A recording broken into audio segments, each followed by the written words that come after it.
The first step in this process is removing all of the inboard screws that secure the motor assembly to the hub housing. To do this, we use a ball-end Allen bit. The ballpoint design allows you to access the screws at a slight angle if needed, which makes the job easier depending on your setup.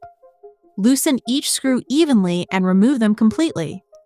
Keep them organized if you plan on reusing them, although we recommend installing new hardware during reassembly for best results. Once all the screws are removed, the motor will still feel like it's seated in place. The motor is held in position by strong internal magnets. It's not mechanically stuck, but magnetic resistance will make it feel tight.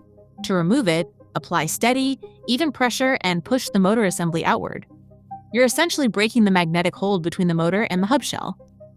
Once that magnetic seal is broken, the motor will separate from the housing, and you'll be able to remove it completely. At this point, you can inspect the internal components, check for debris, wear, or damage, and proceed with installing the replacement motor. Installation is the exact reverse of removal, but alignment is critical. Start by lining up the motor shaft with the hub opening. Carefully guide it into position. As you insert the motor, give it a slight rotation. This helps the splines align properly.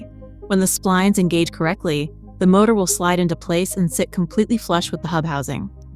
When the holes are lined up, install your screws. Thread them in by hand first to prevent cross-threading. Once secured, double-check that the motor sits flush and that all hardware is properly tightened to specification.